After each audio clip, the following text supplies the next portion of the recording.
যে শহীদ হোসেন জিয়া রহমানের মৃত্যু যদি 1981 সালের মে মাসে না হয়ে যদি 2015 সালে হতো, তাহলে এই বাংলাদেশের ভাগ্যে কি করতো আমি জানি না। তবে সম্ভবত সেটা লাইবেরিয়া অথবা আফগানিস্তানের মতো একটা ব্যর্থ রাষ্ট্রে পরিণত হতো। এর মতো লোক যদি বাংলাদেশে প্রেসিডেন্ট হয়, এর মতো লোক, তাহলে আপনারা বাংলাদেশকে পৃথিবীর কোন জায়গায় নিয়ে দাঁড় করিয়ে বলবেন যে বাংলাদেশ জাতি ইজ্জত পায়? আমি একটা জিনিস তারেক রহমানের সবচেয়ে বড় দুর্বলতা গুলো আমি দেখি, সমালোচনা যেটা প্রশংসা করার কাজ করে আমি এটাকে প্রশংসা করি। আমি চিন্তা করেছি যে internationally Tarique Rahman isolated.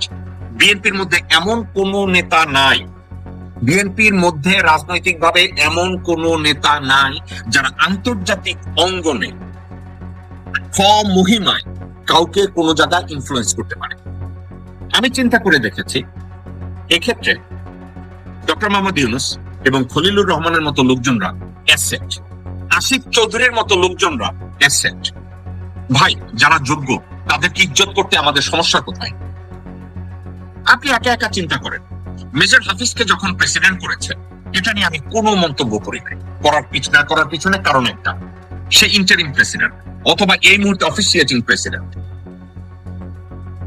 Major হাফিজের আন্তর্জাতিক অঙ্গনে কোথাও কোন জায়গায় কোন ইনফ্লুয়েন্স আছে? তার কোন জায়গায় কোন আপার হ্যান্ড আছে? তাকে কেউ চিনে? কেউ চিনে না। মেজর হাফিজ পৃথিবীর কোথাও তাকে কেউ চিনে না। কোন জায়গায় গিয়ে বাংলাদেশের জন্য কোনো কিছু অর্জন করার মতো ক্যাপাসিটি মেজর হাফিজের নাই। মেজর হাফিজের যতটুকু আছে 100 ভাগের 50% মির্জা ফাকের নাই। মির্জা ফাক পৃথিবীর কোন জায়গায় গিয়ে বাংলাদেশের জন্য কিছু আনতে পারবে না, কিন্তু একটা কান্ট্রিতে গেলে খুব ইজ্জত পাবে, ওটা হচ্ছে ভারত। এই খানকির পোলা, বিহারের শুয়োরের বাচ্চা, সে ভারতে গেলে খুব ইজ্জত পাবে। খানকির পোলা, এই কুত্তার বাচ্চা বাংলাদেশের রাষ্ট্রপতি হইয়া পৃথিবীর সবচেয়ে গেলে ইজ্জত পাবে, ওটা হচ্ছে ভারত। কারণ ওর জন্ম ভারতে, কারণ এই খানকির পোলা ভারতের নাগরিক, হাসিনার মতো। ওরে প্রেসিডেন্ট বানাইয়া তারেক রহমান কি পাইতে চাইতেছে আমি জানি না। এখন তারেক রহমান যদি এই চিন্তা করে যে মির্জা ফখরুলের উনি অবসরে পাঠাবেন বদরুদ্দোজা চৌধুরীর মতো, দ্যাটস এ ডিফারেন্ট ডায়ালগ। আজকে ওইটা নিয়ে কথা বলবো না। রাজনীতির থেকে যদি খানকির পোলারে বাইর করতে হয়, তারেক রহমান যদি চিন্তা করে যে বঙ্গভবন হচ্ছে একটা গেরাকল, ওইখান থেকে লাফতে পারবো, দ্যাটস এ ডিফারেন্ট ডায়ালগ। কিন্তু ওর মতো খানকির পোলা বাংলাদেশের প্রেসিডেন্ট হইলে বিএনপির কোন জায়গায় কোনো উপকার হবে না। মির্জা ফাকের মতো কোন লোক যদি রাষ্ট্রপতি হয়, ওসি প্রদীপের মৃত্যুদণ্ড মওকুফ করানো যাবে। শেখ হাসিনার মৃত্যুদণ্ড মওকুফ করানোর জন্য মির্জা ফাকরে বঙ্গভবনে নেওয়া জরুরি হতে পারে। দ্যাটস এ ডিফারেন্ট না। দর্শক শ্রোতা, আরো একটা বিষয় আমি আজকের একটু কথা বলতে চাচ্ছি। আমি 2 দিন আগে জুলাই বিপ্লবের যখন 5ই আগস্টে যখন একটা প্রামাণ্য চিত্র দেখানো হচ্ছিল, শাওয়া কোনো একটা জায়গায় দাঁড়াইছে এবং এক পুলিশের একটা লোক গিয়ে ওখানে কিছু কথা বলছে। দেখেন, সম্মানিত অতিথিদের দৃষ্টি আকর্ষণ করছি, আপনারা সবাই শান্ত হয়ে বসুন। এই পুলিশ বলছে এগুলোরে কি আমি বাইরে নিয়ে যাব? না না না না। সম্মানিত অতিথিদের দৃষ্টি আকর্ষণ করছি, আপনারা সবাই শান্ত হয়ে বসুন।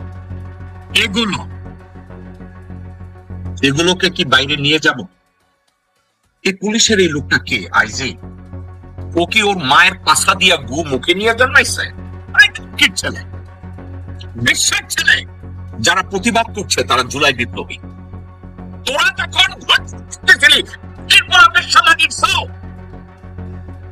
ওখানে আক্তার, নাহিদ, সার্জিৎ, হাসনাত আব্দুল্লাহ, ওরা যখন প্রতিবাদ করছিল তোমাদের মিথ্যাচারিতা, তুই রাজনীতি কইরা ইসলাম সালাউদ্দিন বলিস এগুলারে বাইরে নেব কেন? বাইরে নেবে তোর পুটকি বাড়ানোর জন্য? এই ছেলে,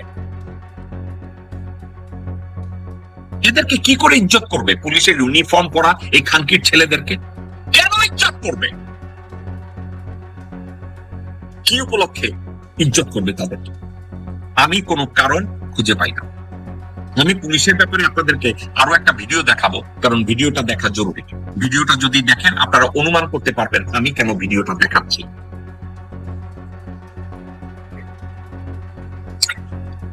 অনেকে ইদানিং পুলিশ হত্যার বিচার চায়, পুলিশ হত্যার বিচার চায়।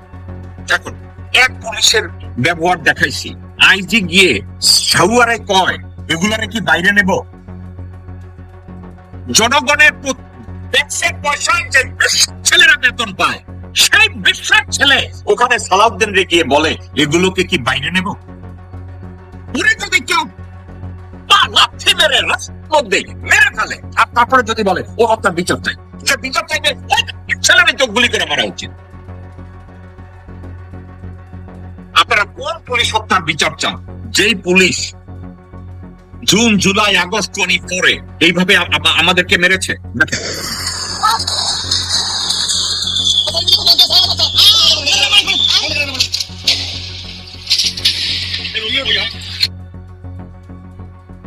এই পুলিশদের হত্যার বিচার চান আপনারা?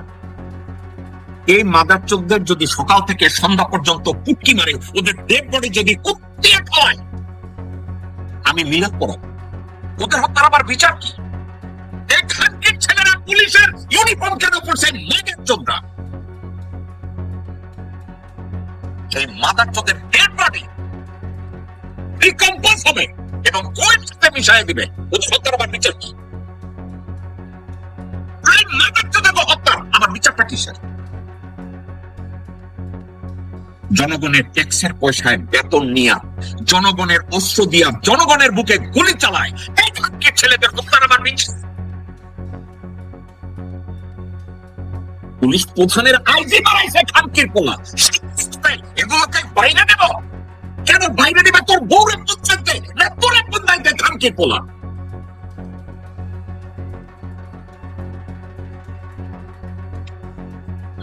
দর্শক শ্রোতা, আমি জানি না আমাদের বাংলাদেশের কপালে কি আছে।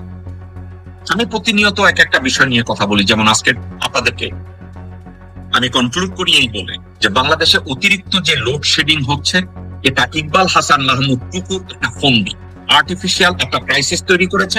এখন কুইক রেন্টালের আদলে চুরির একটা ব্যবস্থা হয়ে যাবে এবং বসুন্ধরা শাহ আলমকে পুনর্বাসন করবে, আনভিরকে পুনর্বাসন করবে। কারণ ইকবাল হাসান মাহমুদ টুকু ওর বউরে ও ঠিক মতো এটা দিতে পারে না, আনভিরের দিয়া পড়াইতে হবে। মধ্যে থেকে ভুগবে কে? আপনার আর আমার মতো সাধারণ মানুষ। মধ্যে থেকে ডিপ্রাইভ হবে কে? আমার মাতৃভূমি বাংলাদেশ। মধ্যে থেকে সবচেয়ে বড় লুজার কে হবে? স্বাধীন সার্বভৌম বাংলাদেশ। আর লাভবান হবে ভারতের এই শুয়োরের বাচ্চা, কুকুরের বাচ্চা, ইসলামের পোলারা। সর্বশেষ একটা কথা বলে আমি আজকের অনুষ্ঠান শেষ করব। শ্রদ্ধেয়া বেগম খালেদা জিয়া, উনি বাংলাদেশের সংবিধান নিয়ে একটা কথা বলেছিলেন। আমি ওনার কথাটা শুনতে চাই, আপনাদেরকে শোনাতে চাই। আজকের যে সংবিধান বর্তমানে, এটা কোনো সংবিধান?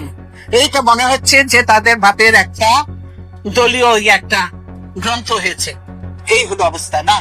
সংবিধানের মধ্যে অনেক পরিবর্তন আনতে হবে, যাতে সকলের জন্য ন্যায় বিচার হয়। সেরকম সংবিধান একটা, সকলকে নিয়ে যারা সংবিধান প্রণেতা আছে, ভালো ভালো যারা আছে, সকলকে নিয়ে আমরা সেইভাবে সংবিধান রচনা করব। খালেদা জিয়ার সবচেয়ে বড় যোগ্যতা ছিল উনি নিজেকে আতেল মনে করে নাই, উনি সবকিছু জানতেন, এটা উনি দাবি করেন নাই। শুনেছেন উনি বলছে সংবিধানের যোগ্য প্রণেতা যারা আছে তাদেরকে সবাইকে এনে জনগণের জন্য সংবিধান প্রণয়ন করতে হবে। তার পাশে বসা ছিল বর্তমানের প্রধানমন্ত্রী তারেক রহমান। তারেক রহমান সাহেব, মায়ের এই কথাটা শুনেন। আপনি যখন এই সংবিধানে হাত দিবেন, সাউয়া আপনাকে ছোট সময় পড়াইছে, আমার সন্দেহ এই সাউয়া আপনার পাশায় হাত দিছে কিনা। এই খানকি মাগির কোন চরিত্র ভালো না, চিরগাঙ্গা। আপনার মায়ের কথাটা আপনি শুনেন। সংবিধানের দিকে হাত দিবেন, মির্জা ফাক আপনাকে না বলবে। সংবিধানের দিকে আপনি হাত দিবেন, আব্দুল আবাল মিন্টু আপনারে না বলবে। সংবিধানের দিকে হাত দিবেন, সাউয়া আপনাকে না বলবে। সংবিধানের দিকে হাত দিবেন, মোহাম্মদ সালাম আপনাকে না বলবে। গোরখদক আব্বাস আপনাকে না বলবে। সানকির পোলা জেনারেল ওয়াকার আপনাকে না বলবে। অথচ ওইটাই আমাদের আগে যাব। আপনার মা জীবন দেওয়ার আগ পর্যন্ত উনি বুঝে গেছেন এই সংবিধান বাদ দিতে হবে। তারেক রহমান সাহেব আজকে যাওয়ার আগে আরো একটা কথা আপনাকে মনে করাই দিতে চাই। নেপালের জেন জি আজকে শাসন করছে।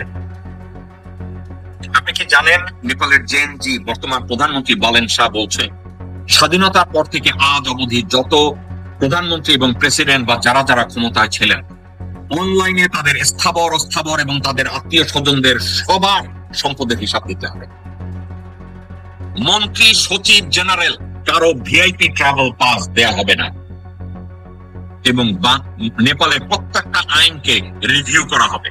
নেপাল পৃথিবীর যত দেশের সাথে চুক্তি করেছে প্রত্যেকটা চুক্তিকে সে রিভিউ করাবে পার্লামেন্ট। আপনি বলবেন নেপালের প্রেক্ষাপট আলাদা।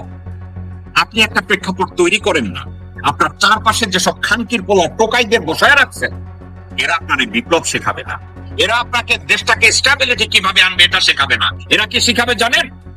ওদের বউ আর ওদের বোন রে পূর্ণতার জন্য কোন রাস্তা আছে কিনা তাদেরকে উলঙ্গ করে আপনার পাশে শোয়াইয়া দিবে। লেমন যেভাবে শোয়াইছে, মেহদি আমিন যেমন শোয়াবে, হুমায়ুন কবির যেভাবে শোয়ায়, এসব খানকির পোলারা হচ্ছে আপনার জন্য বার্ডেন। বালেন শাহর দিকে একটু তাকান, নেপালের দিকে একটু তাকান, বাস্তবে ফিরে আসেন, দেশের জন্য কিছু একটা করেন। ফাইনালি আপনি আপনার হাতের কাছের রিসোর্স হলো ডক্টর মোহাম্মদ ইউনূস। এই রিসোর্সকে যদি আপনি ব্যবহার করতে না জানেন লানত হবে আপনার। ডক্টর মোহাম্মদ ইউনূসের রিসোর্সকে আপনি যদি ব্যবহার করতে ব্যর্থ হন এর চেয়ে বড় ব্যর্থতা আপনার জীবনে আর আসবে না।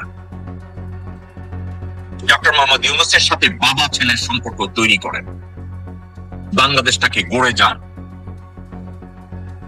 বাংলাদেশের সংবিধানের পরিবর্তন করেন, বসুন্ধরাকে ব্যবসা থেকে বের করে দেন।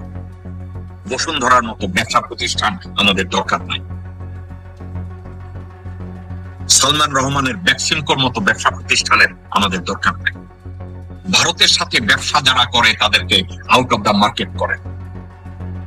ভারতীয় সম্পদ, ভারতীয় যে কোনো পণ্য বাংলাদেশে আনা বিক্রি করা কঠিন আইন কইরা তাদের উপরে ট্যারিফ দিয়ে দেন। বাংলাদেশটাকে বাঁচানো, যে বাংলাদেশটা আমার হোক আপনার হোক আরো 10 জনের। আপনার কাছে, আপনার দলের কাছে, ওই দেশটার কাছে আমার কিছু চাওয়ার নাই। আমার চাওয়া আমার যদি কোনোদিন সুযোগ হয়, বাংলাদেশ যদি আমার জীবনের নিরাপত্তা দেয়, আমি যদি কখনো সিকিউর ফিল করি, আমি বাংলাদেশে গিয়ে স্রেফ আমার বাবা মার কবরটা একবার জিয়ারত করতে চাই। এর বাইরে আমার কিছু চাওয়া পাওয়া নাই। আর আমি যেভাবে কথা বলতে যাব এবং কথা বলবো একটা কারণে, আমি চাই পৃথিবী ধ্বংস হওয়ার আগ মুহূর্ত পর্যন্ত